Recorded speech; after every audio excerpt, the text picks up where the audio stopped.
Admiral Zixathera stood before the massive holographic display in the command center of the Hegemony Fleet's flagship. Her 6 eyes studied the swirling galaxy map that showed every known world in their territory. Green dots marked safe colonies, yellow showed developing systems, and red indicated dangerous zones to avoid. The map had served the galactic community well for over 3,000 cycles. But today, something was wrong. "Admiral," called scientist Kreval from his station, his voice carrying the nervous chirp that meant trouble. "We have a problem with the outer rim survey data." Zixthera's scales shifted from blue to a worried purple. The outer rim was supposed to be empty space with maybe a few primitive worlds that posed no threat to anyone. "Show me." The display zoomed to a small spiral arm at the edge of known space. Most of the area was black, marking unexplored or empty regions. But one system glowed with an angry red light that made Zixthera's inner eyelids snap shut in alarm. "What classification is that?" she asked, though part of her already knew the answer would be bad. Kreval's 4 arms worked frantically across his control panel. "Deathworld, Admiral. Class 12. The highest danger rating in our system." Zixthera felt her breathing sacs deflate. In all her cycles of service, she had never seen a Class 12 rating on any inhabited world.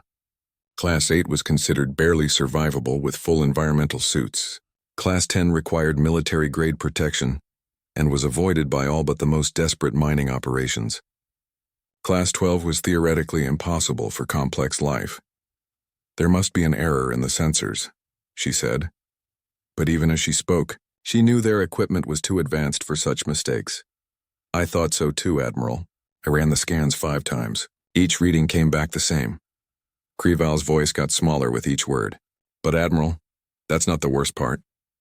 Zixthera's scales went completely white, the color her species showed when facing mortal danger. "Continue.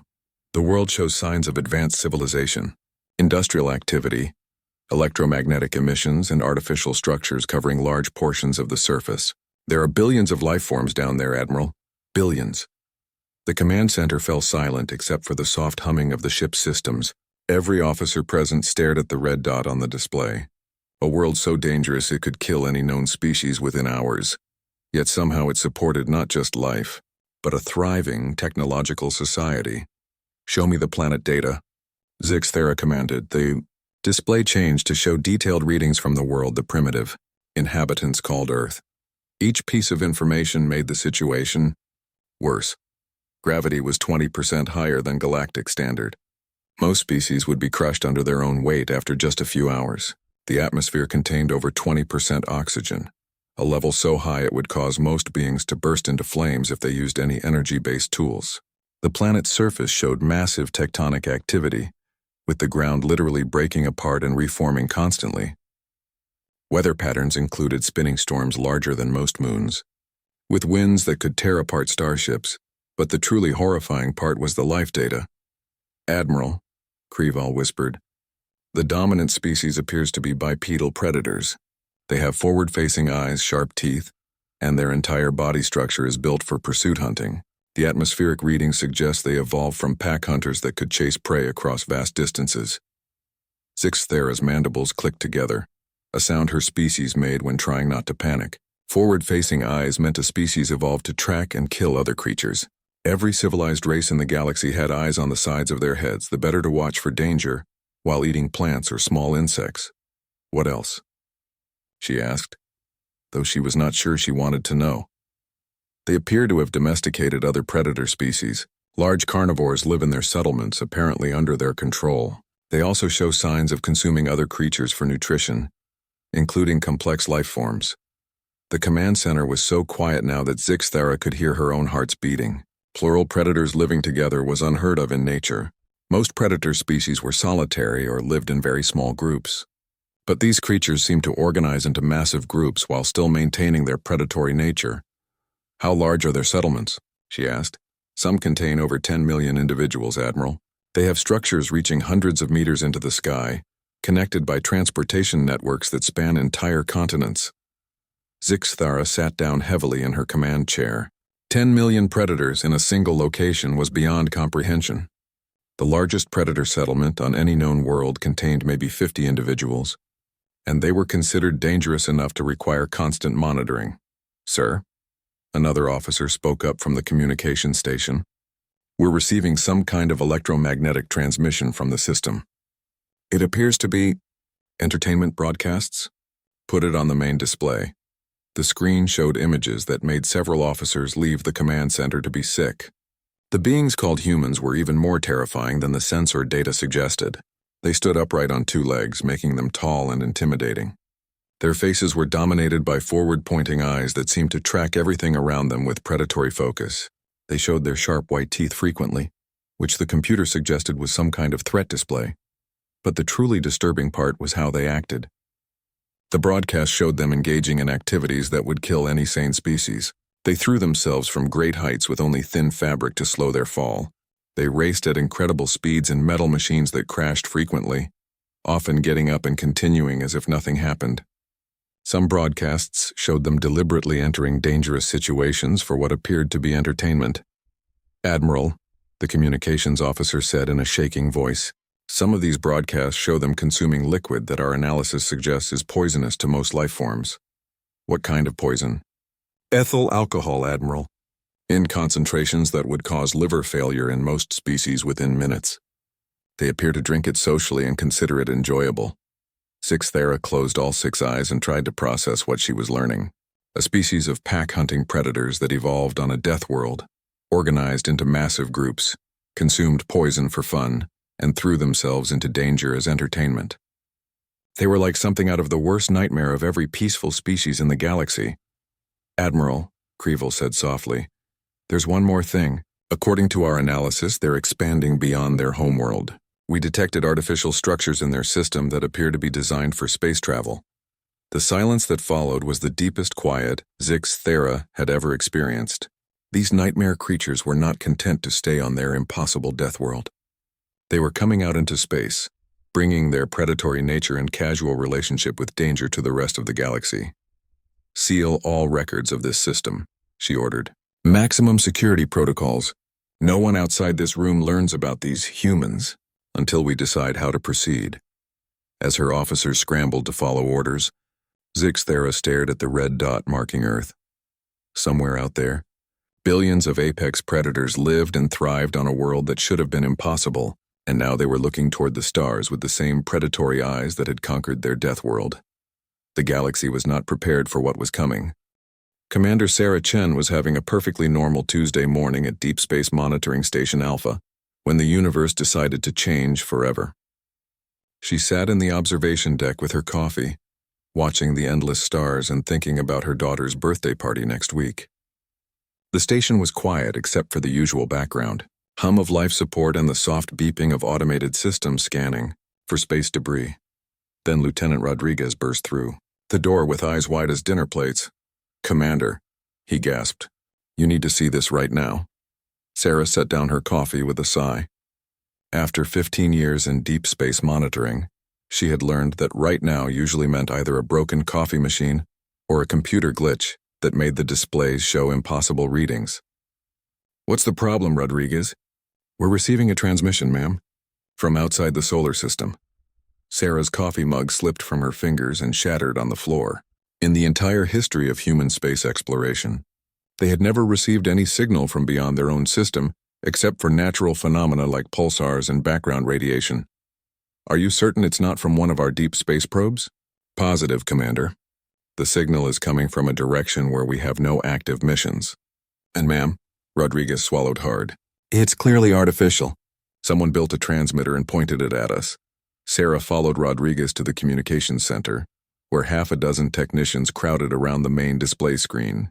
The signal analysis showed patterns too complex and organized to be natural, but too structured to be random. Someone or something was trying to talk to them. "Can we decode it?" Sarah asked. "Working on it, Commander," replied Chief Technician Wong. "The mathematics are similar to our own in some ways, but the language structure is completely alien. Give us another hour." 2 hours later, Sarah stared at the first message humanity had ever received from another intelligent species. "Greetings to the inhabitants of the Third World from the local star." The translation began. "We are representatives of the Galactic Hegemony, a peaceful alliance of civilized species. We wish to establish communication protocols with your system. but we must first ensure proper safety measures are in place. Sarah read the message 3 times before the implications hit her. They were not alone in the universe. Someone out there had been watching them, studying them, and now wanted to talk. "Send a response," she ordered. "Standard first contact protocols. Peaceful intentions, desire for friendship and knowledge exchange, that sort of thing." The reply came back in just 6 hours, which meant the aliens had some kind of faster-than-light communication system. Sarah was excited to learn about their technology until she actually read their response. "We appreciate your peaceful response and are relieved that you appear to be speaking for your species. We would like to establish a communication relay at the edge of your system to maintain safe distance dialogue. We do not wish to disturb the apex predators in their natural habitat or provoke any territorial responses." Sarah read the message several times, trying to understand what they meant. Apex predators? Territorial responses? Did they think Earth was some kind of nature preserve? "Send another message," she told Rodriguez. "Ask them what they mean by apex predators, and tell them we're happy to meet them in person if they want to visit Earth." The alien response arrived faster this time, and Sarah could practically feel the panic through the communication system. "By the void gods, you are speaking for the dominant species. We deeply apologize for any offense. We did not realize the predators had achieved communication capabilities. Please convey our respects to your pack leaders and assure them we mean no challenge to their territory. We must ask, have you gained approval from the hunting alphas for this contact?" Sarah sat back in her chair and started laughing. She couldn't help it. The situation was too absurd. The aliens thought humans were some kind of dangerous animals that needed permission from pack leaders to talk to strangers. "Rodriguez," she said between chuckles, "I think they're afraid of us." "Afraid of us? But they have faster-than-light communication. They're probably centuries ahead of us technologically. Read their messages again. They think we're predators living in packs with alpha leaders. They're treating us like we're dangerous wild animals." The communications team spent the rest of the day trying to convince the aliens that humans were civilized beings capable of peaceful interaction. Each response from the aliens showed more confusion and worry. "Your species has achieved interplanetary travel while maintaining pack structure? This is unprecedented in galactic history. You claim to have no hunting alphas, yet your settlements contain millions of individuals. How do you prevent territorial conflicts? We do not understand your references to democracy and voting. Is this some form of dominance display?" By the end of the week, Sarah realized they had a serious communication problem. Everything humans said seemed to make the aliens more nervous. When she mentioned that humans kept other animals as companions, the aliens responded with horror about enslaved prey species. When she explained that humans enjoyed physical challenges and competitive sports, the aliens interpreted it as combat training and territorial disputes. The breaking point came when Dr. Martinez from the biology department joined the conversation. In trying to explain human evolution, he mentioned that early humans were persistence hunters who could chase animals for hours until they collapsed from exhaustion. The alien response was a single line. "The apex predators evolved to hunt through extended pursuit. May the gods preserve us all." After that, the aliens refused to communicate for 3 days. Sarah called an emergency meeting with the station's senior staff. "We need to figure out how to convince them we're not dangerous monsters. They're so scared they won't even talk to us anymore. Maybe we should ask Earth Command to send a diplomatic mission," suggested Rodriguez. "With what ships? Our fastest vessel would take months to reach their communication relay, assuming we could even find it." Dr. Martinez raised his hand. "Commander, I've been thinking about their responses. They seem to have a completely different understanding of how evolution works. Most species in their galaxy are probably prey animals, herbivores that evolved to run away from danger. The idea of predators developing intelligence and civilization terrifies them. So what do? We need to show them that being predators doesn't make us evil. We need to demonstrate that human predatory instincts evolved into protective instincts." Sarah nodded. "Draft a new message. Explain that humans use our abilities to protect others, not hurt them. Give examples of human rescue operations, peacekeeping missions, that sort of thing." The response to their new message was the longest yet from the aliens. "We have studied your examples of rescue operations and peacekeeping. Our xenobiologists are confused by the concept of predators risking their own survival to protect unrelated species. This behavior does not match any known predator patterns in our databases. We request a face-to-face meeting to observe these creatures directly. Sarah smiled as she read the message. Finally, progress. However, the message continued. We must insist on meeting at a neutral station far from your homeworld. We will bring our finest diplomatic corps and full protective escort. Please send only your most stable and least aggressive representatives. And please ensure they have fed recently so they are not tempted to hunt during negotiations. Sarah's smile faded. They still thought humans were barely civilized monsters who might eat the alien diplomats if they got hungry. This first contact was going to be more complicated than anyone had imagined. The neutral station hung in empty space like a metal flower, its 5 arms extending in different directions to accommodate various alien physiologies. Admiral Zixthera arrived 3 days early with a fleet of 12 ships, all armed with the most advanced weapons the hegemony could provide. She was taking no chances when meeting with apex predators from a Class 12 Deathworld. Her diplomatic corps consisted of the galaxy's finest negotiators, each wearing full environmental suits designed to survive in hostile conditions. The station's defensive systems had been upgraded specifically for this meeting. An emergency evacuation pod stood ready at every junction.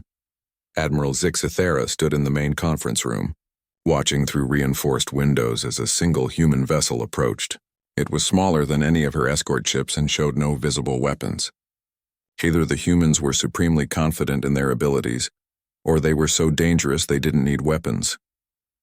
Admiral, her aide whispered, the human ship is requesting docking permission. They're coming aboard. Zixthera's scale shifted to a pale green color. Activate all defensive measures. Keep the energy shields between us and them at all times. And for the love of the void gods, do not make any sudden movements. The airlock opened with a soft hiss, and Admiral Zixthera got her first look at a living human being. Dr. James Morrison stepped into the conference room with a friendly smile on his face. He was tall by galactic standards, standing upright on 2 legs that made him tower over most of the alien delegation. His forward-facing eyes swept across the room, taking in every detail with the focused attention of a natural predator. When he smiled, his teeth were visible, sharp, white points that evolution had designed for tearing meat. The alien delegation immediately activated their personal energy shields and took several steps backward. Greetings, Dr. Morrison said in a warm voice that had been adjusted by translation software. I'm Dr. James Morrison, representing Earth and humanity. It's an honor to meet you all. Admiral Zixthera noticed that several of her diplomats had moved even further away and were now hiding behind furniture. The human's casual friendliness somehow made him seem more dangerous, not less. Greetings, representative of the apex predators, she replied, proud that her voice only trembled slightly.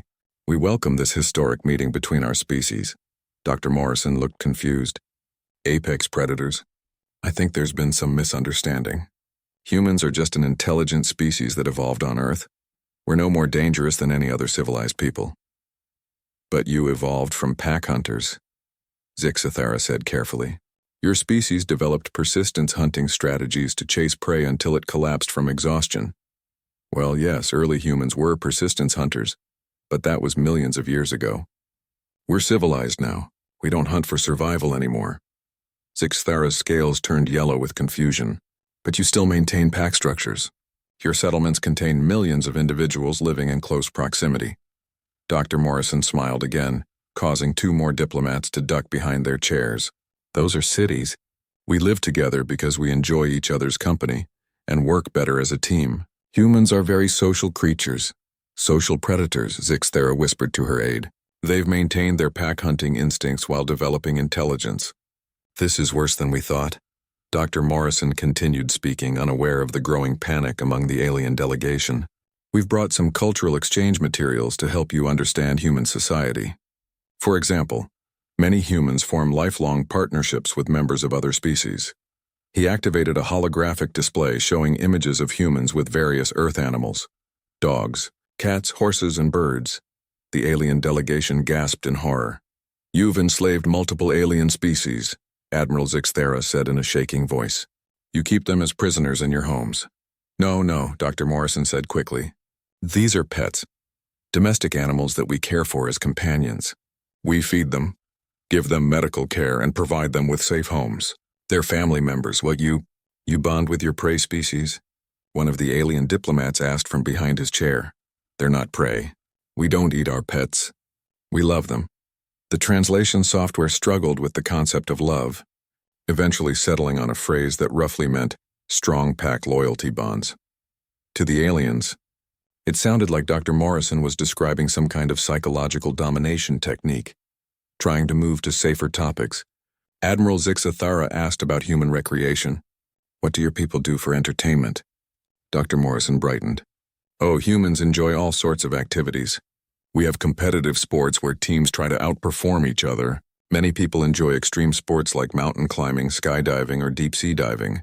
Some humans run marathons, races where they run for over 26 miles without stopping. The silence that followed was complete. Even the station's life support system seemed to quiet down. Your people run for 26 miles. For fun? Admiral Zixathara asked. Some people run much further than that. Ultramarathons can be over 100 miles. Several alien diplomats left the room to be sick. And the skydiving? Another diplomat asked weakly. People jump out of flying aircraft and fall through the sky before opening a parachute to land safely. It's quite popular. Your people deliberately throw themselves from great heights. As entertainment? Well, when you put it like that, it does sound a bit extreme, Dr. Morrison admitted. But humans enjoy physical challenges. We like to test our limits. Admiral Zixathara was beginning to understand why Earth was classified as a death world. Any species that considered throwing themselves out of aircraft to be fun would naturally evolve on a planet that was trying to kill them constantly. Tell me about human social gatherings, she said, desperately hoping for something normal. Well, humans often gather in large groups to share food and drink. We have festivals, parties, and celebrations where hundreds or even thousands of people come together. And what do you consume at these gatherings? Dr. Morrison paused, sensing he was walking into another cultural misunderstanding. We eat various foods, vegetables, fruits, grains, and sometimes meat from animals that are raised specifically for food. You consume other living creatures. Well, yes, but so do most species. It's part of the natural food chain. And the drinking? Humans enjoy various beverages. Water, juices, coffee, tea, alcohol. Admiral Zixathara's translator helpfully provided additional information about alcohol, including its toxicity levels and effects on most known species. You consume poison, she stated flatly. It's not poison to humans. In small amounts, alcohol is relatively harmless. Some people enjoy the relaxing effects. Your people consume neurotoxins for relaxation. Dr. Morrison was starting to realize that everything he said was making humans sound worse, not better. He tried a different approach. Look, I think we're focusing on the wrong things. Yes, humans have some traits that might seem unusual, but we're fundamentally peaceful people. We value cooperation, friendship, and helping others. When natural disasters strike, humans risk their own lives to save strangers. We have organizations dedicated to helping other people and animals. We're not monsters. Admiral Zixathara listened to the translation and felt her world shift. Everything she had learned about predator behavior said that such creatures should be territorial, aggressive, and focused only on their own survival. But this human was describing behavior that sounded almost protective. You risk your own survival to help unrelated individuals? She asked. Of course, it's the right thing to do. Even if helping them provides no benefit to you, helping others is its own benefit. Humans believe in taking care of each other and our world.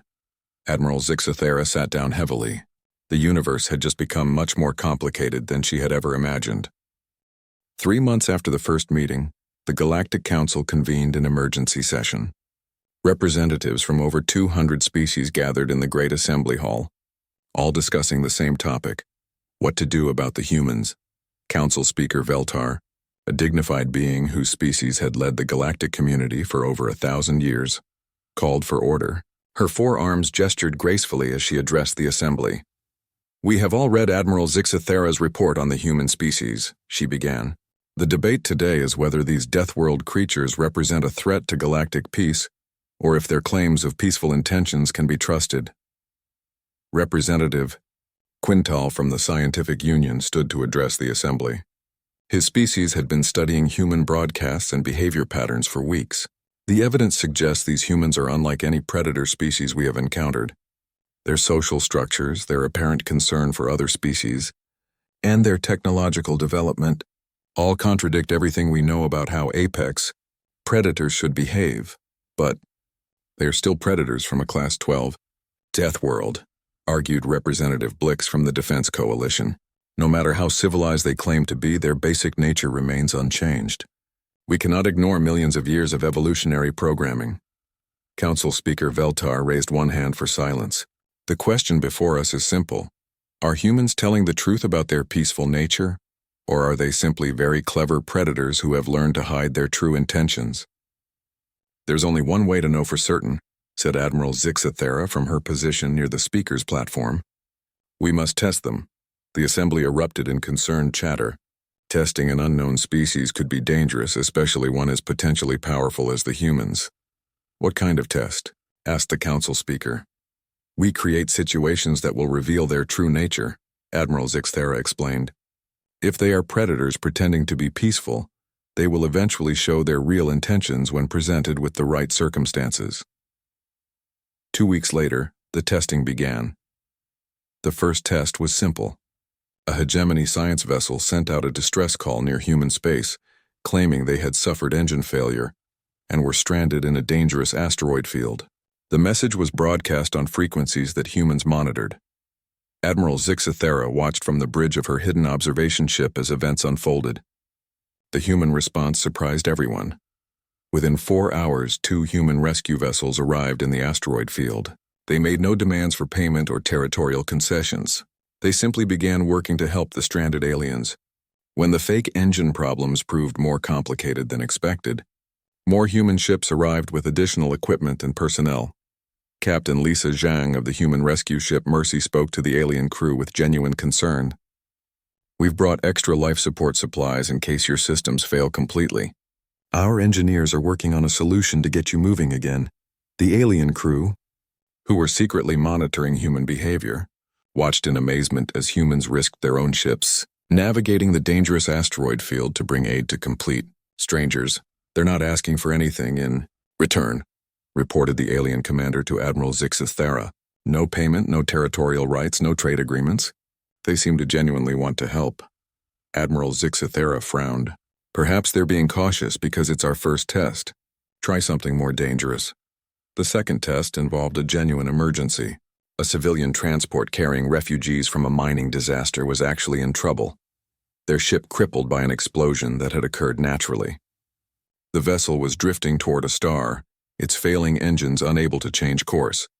This time, Admiral Zixathera expected the humans to calculate the risk and stay away.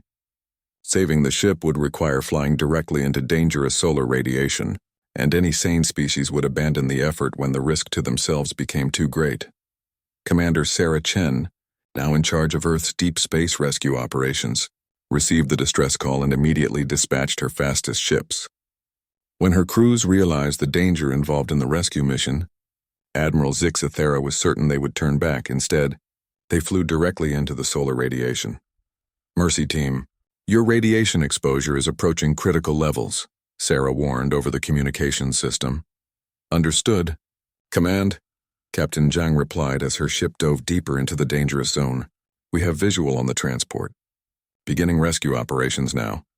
Admiral Zixathera watched in disbelief as human ships with failing radiation shields continued their rescue efforts.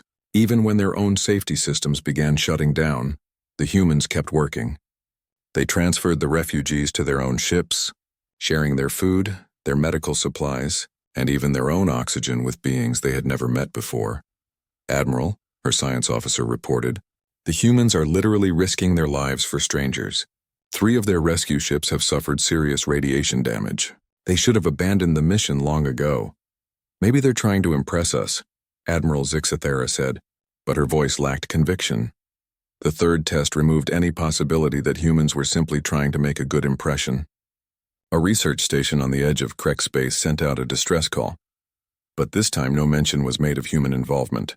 The station was supposedly attacked by pirates, with civilians trapped inside a collapsing facility filled with toxic gases. The Kreks had been hostile toward humans ever since first contact, publicly stating that Deathworlders had no place in civilized space. If humans were truly the calculating predators that many suspected, they would ignore a Krex distress call or even take advantage of their enemy's weakness. Captain Zhang received the distress call during a routine patrol near Krex territory. Her orders were to avoid Krex space unless specifically invited. Helping them would mean violating direct orders and risking diplomatic incidents. She changed course immediately. "Captain," her first officer warned, "Command hasn't authorized this mission. The Krex have been openly hostile toward us. There are civilians in danger, Marcus, children." Captain Zhang's voice was firm. "We're going in." Admiral Zixathara watched from her concealed observation post as Captain Zhang led her team into the toxic environment of the research station. The humans wore their environmental suits and worked methodically through the collapsing structure, searching for survivors. When Captain Zhang found a Krex child trapped under debris in a section filled with poisonous gas, she made a decision that stunned every observer. Her suit's air supply was running low, but instead of leaving to save herself, she gave her remaining oxygen to the child and continued working on his rescue. "Captain Zhang's vital signs are critical," reported the human medical officer. "She's suffering from gas poisoning." "Then get her out of there," ordered her first officer. "Negative," Zhang replied weakly. "The child isn't free yet. I'm not leaving without him." She collapsed twice before finally freeing the young Krex and had to be carried out by her own rescue team. The child she saved was the son of a Krex official who had publicly called humans dangerous monsters just weeks earlier. Admiral Zixathara sat in stunned silence as she watched the aftermath. Captain Zhang spent 3 days in medical treatment for gas poisoning, and the Krex child made a full recovery thanks to her sacrifice. "Admiral," her aide said quietly, "the humans have passed every test. They're not predators pretending to be peaceful. They really are protectors." The final test came unexpectedly. A massive solar flare disrupted communications across an entire sector, leaving dozens of ships stranded and helpless in space. Several vessels contained species that had been openly hostile toward humanity, while others carried refugees from worlds that had never even heard of Earth. Admiral Zixathara watched as human rescue fleets spread across the affected region like a protective net. They didn't ask about species, politics, or payment. They simply found every ship in distress and helped. Commander Sarah Chen coordinated the massive rescue operation from her command ship, directing human vessels to provide aid wherever it was needed. When her own supplies began running low, she ordered her ships to share their remaining resources with the stranded aliens. "Commander," one of her captains reported, "we're giving away our emergency supplies. If something happens to us now, we won't have enough for our own crews." "Then we better make sure nothing happens," Sarah replied. "These people need our help." By the end of the crisis, human ships had rescued over 10,000 aliens from dozens of different species. They had shared their food, their fuel, their medical supplies, and their air with beings who had never shown them any kindness in return. Admiral Zixathara finally understood what she was seeing. The humans weren't predators at all despite their evolution. Their death world had created something unprecedented in galactic history: apex protectors. Their predatory instincts had evolved into protective instincts. Their pack-hunting behavior had become rescue coordination. Their persistence hunting had transformed into an absolute refusal to abandon anyone who needed help. The galaxy had spent so long fearing what these death world creatures might do to them that no one had considered what they might do for them. Admiral Zixathara stood before the full assembly of the Galactic Council, her report clutched in trembling hands. 500 representatives from across known space filled the great chamber, all waiting to hear her final assessment of the human species. The weight of her words would determine humanity's place in the galactic community for generations to come. Council Speaker Veltar called for silence. "Admiral Zixathara, you have spent 6 months studying the humans through direct observation and testing. The Council awaits your final report." Zixathara's scales shifted through several colors before settling on a deep blue that indicated profound certainty. She had rehearsed these words many times, but speaking them to the assembled representatives of galactic civilization felt momentous. "Honored council members," she began, her voice carrying clearly through the chamber, "my initial report classified the humans as apex predators from a Class 12 death world. This classification was correct. Earth is indeed one of the most dangerous worlds we have ever encountered." Murmurs of concern rippled through the assembly. Several representatives shifted nervously in their seats. However, Zixthera continued, my conclusion about the threat they represent was completely wrong. The chamber fell silent. The humans are not apex predators, she stated clearly. They are apex protectors. Representative Blix from the Defense Coalition stood up immediately. Admiral, that makes no sense. You cannot have apex protectors. Evolution does not work that way. With respect, Representative Blix, evolution worked exactly that way on Earth, but not in the manner any of us expected. Zixthera activated the holographic display, showing images from her months of observation. Yes, humans evolved from pack hunters. Yes, their death world shaped them into beings capable of incredible endurance and aggression. But somewhere in their development, something unprecedented happened. Their predatory instincts evolved into protective instincts. The display showed human rescue operations, medical missions, and disaster relief efforts from across the galaxy. Their persistence hunting became persistence protecting. They will not abandon anyone in need, no matter the cost to themselves. Their pack bonding extended beyond their own species to include any being they encounter. Their territorial instincts transformed into a drive to protect territory on behalf of others. Representative Quintal from the Scientific Union leaned forward. Admiral, are you suggesting that a death world produced a species of natural guardians? That is exactly what I am suggesting, and I have proof. The holographic display changed to show detailed recordings from the testing operations. The assembly watched in amazement as human rescuers risked everything for aliens they had never met, including members of species that had been openly hostile toward them. In every test we conducted, Zixthera explained, the humans chose to help others even when it cost them dearly. Captain Lisa Zhang nearly died from toxic gas poisoning to save a Krex child whose parents had publicly called humans monsters. Commander Sarah Chen gave away her ship's emergency supplies to help stranded aliens, leaving her own crew vulnerable. The chamber was completely silent as representatives watched footage of human rescue operations. They saw Captain Zhang carry alien children to safety through collapsing structures. They watched human medical teams work for days without rest to help injured civilians from species they had never encountered before. They witnessed human engineers risk their lives to repair alien ships in dangerous conditions. But Admiral, Representative Blix said weakly, surely this behavior is simply sophisticated deception. Predators are known to use complex strategies. I thought the same thing initially, Zixthera admitted, so I analyzed their behavior patterns across thousands of hours of observation. Deception requires inconsistency, moments when the mask slips and true nature shows through. I found no such moments. She brought up detailed psychological profiles and behavioral analyses. The humans help others even when no one is watching. They rescue beings who can offer them nothing in return. They risk their lives for the children of their enemies. This is not strategic behavior. This is fundamental character. Council Speaker Veltar spoke carefully. Admiral, you are describing a species that would naturally serve as protectors for other civilizations. Do you believe the humans would accept such a role? Speaker, I believe they already have accepted it. They simply do not realize the scale of what they are offering. The display changed to show recent human activities across the galaxy: rescue operations, medical missions, disaster relief, peacekeeping efforts, and humanitarian aid flowed across multiple star systems. In the 6 months since first contact, human vessels have rescued over 50,000 beings from 30 different species. They have provided medical aid to 14 worlds, delivered emergency supplies to 9 colonies, and intervened in 6 conflicts to protect civilian populations. Representative Vexhai from the Outer Rim territories stood up. Admiral, my people have benefited from human assistance twice in recent months.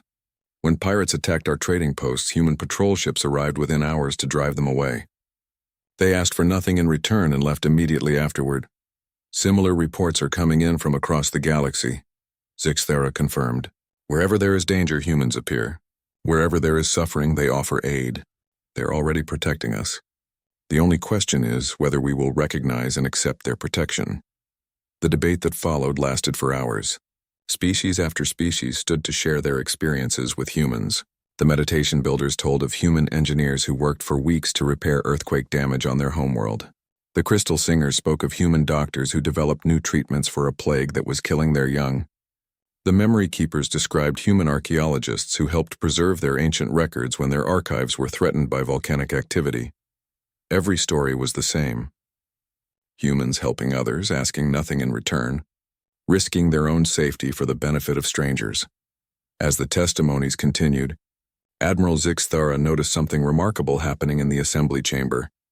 Representatives who had entered the session fearful of human predators were leaving convinced of human protection.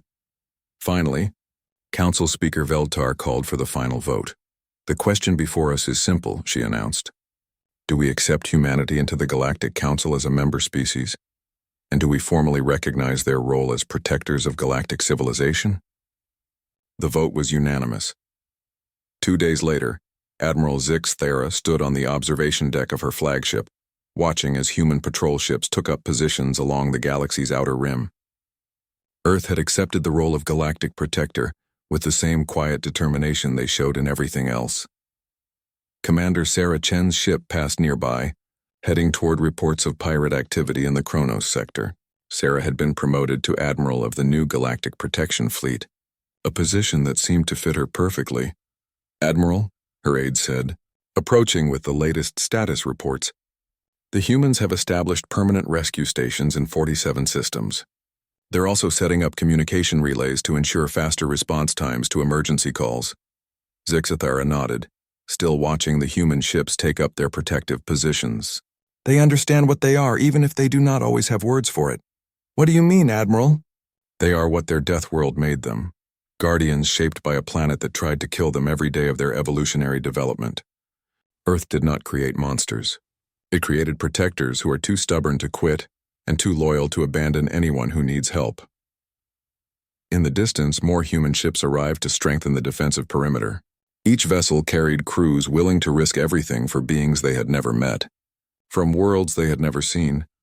The galaxy spent so long worrying about what would happen when Deathworld predators reached the stars, Zixthara mused.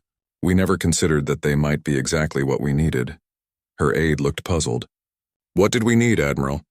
Zixthara smiled, a rare expression for her species. "Guardians, protectors, someone strong enough to stand between us and the darkness, too stubborn to retreat and too kind to abandon their posts." She thought about Captain Zhang, still recovering from her latest rescue mission but already planning the next one. She remembered Commander Chen giving away her ship's supplies to help stranded refugees. She recalled the countless human crews who had risked everything for strangers without expecting any reward. "Earth's children are exactly what the universe ordered," she said quietly. "We just did not know we had placed the order." As she watched, the human ships settled into their patrol routes along the galactic rim. They would stand there for as long as needed, watching for dangers and ready to help anyone who called for aid. They would face whatever came from the unknown darkness beyond the galaxy's edge, not because they had to, but because it was who they were. The galaxy finally had guardians worthy of the task, and Admiral Zixthara had never felt safer.